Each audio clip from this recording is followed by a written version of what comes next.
গরম ভাত সাথে মূলা শাক ভাজি, এই জিনিসটা আমার কাছে অনেক বেশি ভালো লাগে। আর শাকসবজির ক্ষেত্রে কিন্তু গরম ভাতের সাথেই সবচেয়ে বেশি ভালো লাগে, আপনারা সবাই জানেন।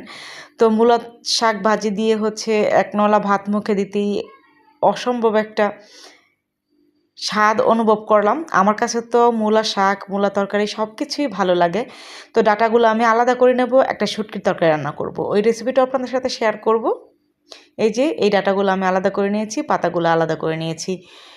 অফ ক্যামেরায় আমি চিকন করে কেটে পানিটা একটুখানি চিপে ফেলে দিয়েছি, তাহলে মূলা শাকটা খেতে একদমই তেতো লাগে না। আপনারা অবশ্যই মূলা শাকের যে রসটা আছে ওইটা ফেলে দেবেন, আর যদি হালকা তেতো খেতে পারেন তাহলে কোনো সমস্যা নেই। তবে ভাত দিয়ে খেলে অতটা তেতো লাগে না, শুধু শুধু খেলে একটু হালকা তেতো লাগে, এটা কোনো বিষয় না। তারপর হচ্ছে একবার জন্য ঢেকে দিয়ে শাকটা আমি সেদ্ধ করে নিয়েছি 70%-এর মতো। তো শাকটা উঠিয়ে নিয়েছি। একই কড়াইয়ের মধ্যে পরিমাণ মতো তেল, পেঁয়াজ রসুন কুচি, কাঁচামরিচ ফালিটাকে দিয়ে দিলাম। দিয়ে খুব ভালো করে ভেজে তারপর হচ্ছে সেদ্ধ করে রাখা শাকটা দিয়ে উল্টে পাল্টে রান্না করে নেব।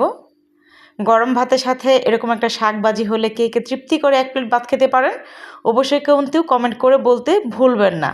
আর আমার রান্নাবান্নার ভিডিও যদি একটু হলেও ভালো লেগে থাকে তাহলে অবশ্যই লাইক কমেন্ট শেয়ার করার অনুরোধ রইল। যদি আমার ইউটিউব চ্যানেল থেকে দেখে থাকেন তাহলে চ্যানেলটা সাবস্ক্রাইব করে দিবেন, আর যদি ফেসবুক পেজ থেকে দেখে থাকেন তাহলে অবশ্যই পেজটিকে ফলো দিয়ে আমার পাশে থেকে আমাকে সাপোর্ট করবেন। আর কে কোথা থেকে আমার এই ভিডিওটা দেখছেন অবশ্যই কমেন্টে বলবেন। টিকটক থেকে দেখছেন না ইউটিউব থেকে না ফেসবুক পেজ থেকে।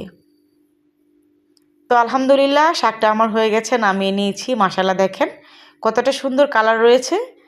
আর শাকের কালার যদি সবুজ থাকে তাহলে সেটা খেতেও অসম্ভব ভালো লাগে।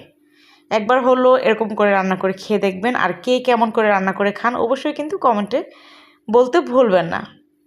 তো আমার আজকের এই রান্না ভিডিওটা কেমন লাগলো অবশ্যই কমেন্টে বলবেন। সবাই ভালো থাকবেন। আসসালামু আলাইকুম।